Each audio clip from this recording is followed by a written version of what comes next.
ఒరే చిన్న ఏమైందిరా? లేవురా రే రే లేవురా. ఒరే చిన్న ఏమైందిరా? లేవురా రే రే లేవురా. రే చిన్న నీళ్ళు తాగులే. రే చిన్న నీళ్ళు తాగులే. రే చిన్న ఏమైనా తిన్నావారా? రే తిను.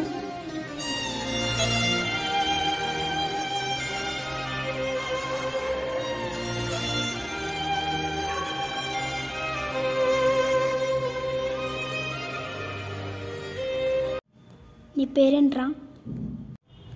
నా పేరు సన్నీ. నేను ఇంట్లో నుంచి ఎందుకు పారిపోయి వచ్చావు?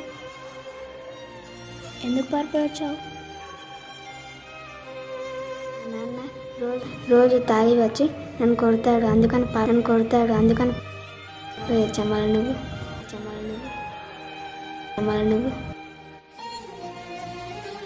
నా పేరు రాకేష్.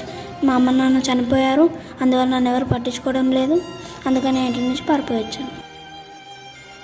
మరి ఎలా తింటావు? పని దొరికితే తింటా, లేకపోతే లేదు.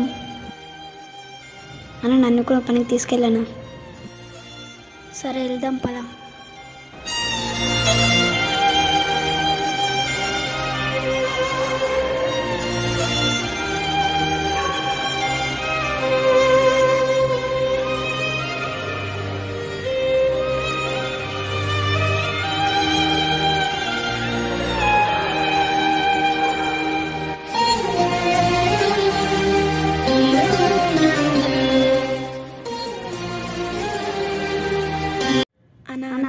ఏదైనా పని నుంచా చూపించానా?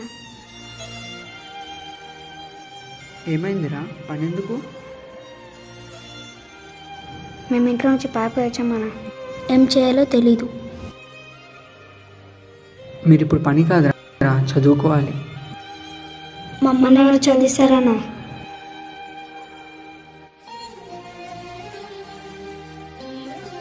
నాతో రండి. నాకు కూడా మీలాగా అమ్మ నాన్న ఎవరు లేరురా. మనలాంటి వాళ్ళ కోసమే సీసీ వసతి గృహాలు ఏర్పాటు చేసింది.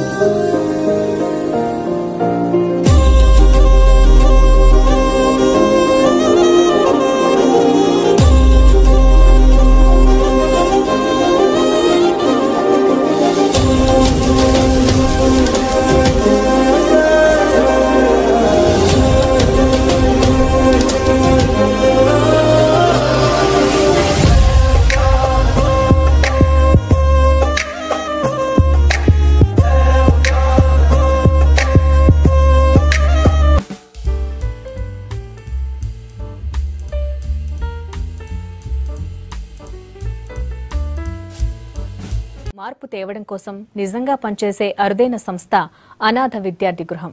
ఎందరో అనాథల్ని చదివించి సమాజంలో ఎదిగేలా అండగా నిలిచిన ఈ గృహం ఇప్పుడు 100 ఏళ్లకు దగ్గరైంది. హైదరాబాద్ కొత్తపేటలో ఉన్న అనాథ విద్యార్థి గృహం పేరుకే అనాథ శరణాలయం. ఇక్కడ ఉన్న వాళ్ళందరికీ అన్నీ చూసే కుటుంబం ఉంది. వీళ్లదంతా ఒకే కుటుంబం. మంచి చెడు చూడడమే కాదు, భవిష్యత్తు చూపిస్తుంది. నా కోసం అందరూ, అందరి కోసం నేను అనే నినాదం ఇక్కడ కనిపిస్తుంది. ఒక పద్ధతి ప్రకారం ప్రతి విద్యార్థి వాలంటీర్లా పనిచేస్తారు. విరాళాలతో పాటు నిర్వహణ బాధ్యతను విద్యార్థులే చూస్తారు. క్రమశిక్షణకు ఎక్కువ ప్రాధాన్యమిస్తూ రూల్స్ ను ఖచ్చితంగా అమలు చేస్తారు. సీసీ కెమెరాలతో పాటు బయోమెట్రిక్ సిస్టంతో విద్యార్థులు చేసే ప్రతి పనిని రిజిస్టర్ చేయిస్తారు. ఇక్కడ కంప్యూటర్ ల్యాబ్ తో పాటు స్టడీ హాల్, కిచెన్, 150 మంది కూర్చొని తినడానికి సరిపడే డైనింగ్ హాల్ లాంటి అన్ని వసతులు ఉన్నాయి.